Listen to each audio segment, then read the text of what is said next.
Mexicans and indigenous people have shaped this land long before the U.S. existed and long after it was formed. We are from the Americas, here before any European settlers crossed the Atlantic. Cinco de Mayo has also gained nationwide popularity due to advertisement campaigns by wine and tequila companies. Today, Cinco de Mayo generates beer sales on par with the Super Bowl. It boosts restaurants, bars, retail, grocery demand, and consumer spending. All of it driven by Mexican power and influence. But our impact goes far beyond this holiday. Mexicans and indigenous people have shaped this land long before the U.S. existed and long after it was formed. We are from the Americas, here before any European settlers crossed the Atlantic. Our roots run deep in the Southwest, California, Arizona, New Mexico, Texas, Nevada, and Colorado. Long before borders were drawn, many of our ancestors didn't cross the border. The border crossed us.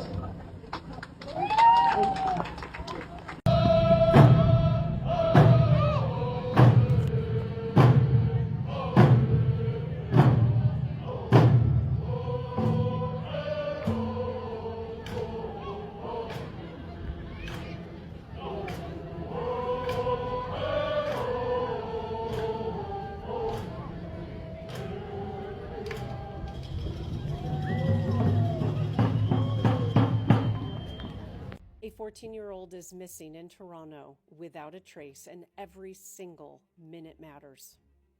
Her nickname is Esty, her full name is Esther, and she disappeared on May 15th, 2026.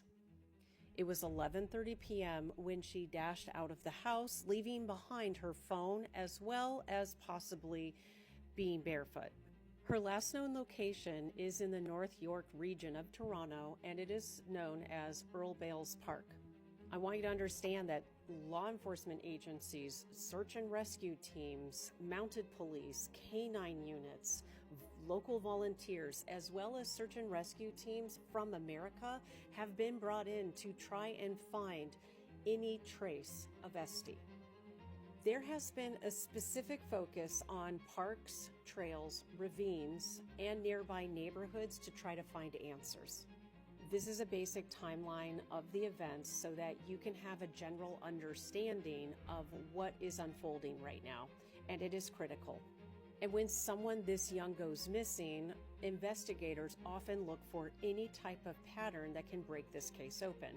They look at familiar routes, they look at quiet spaces, transit centers. They want to understand what her possible emotional state and mindset was.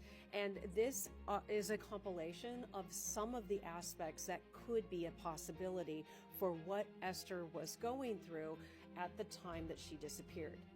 As an evidential medium that has worked with law enforcement agencies, I want to share with you some of my intuitive insight, but I want you to understand it is not evidence. It is just a question that can help lead search and rescue teams or even investigators to thinking differently. So I'm not here to try and crack the case open. I'm here to create a healthy conversation. I very specifically am drawn to parks that are near where she went missing. I very specifically think that the Don River West Parkland is an area that should be considered a point of interest. And whether that information is accurate or not is not important to me. What is important is that we facilitate a conversation online to try and figure out where Esty is. Because someone in the neighborhood might have seen a very small detail that could play a very important role. Right now, as I record this, volunteers as well as local police are currently attempting to locate Esty.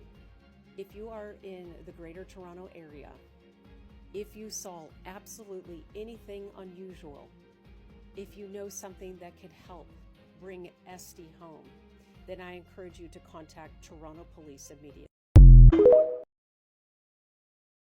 So I took a break from posting, which I do from time to time.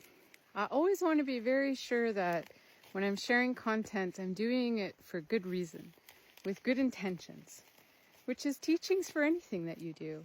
Everything that you put out into the world should be done well, could be done well, And it's very important to be very clear and grounded in your intentions. And so here, I wish to teach. I wish to share joy.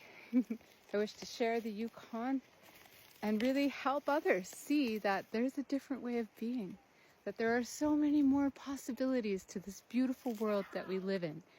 And I just want to share little moments of that with you every day.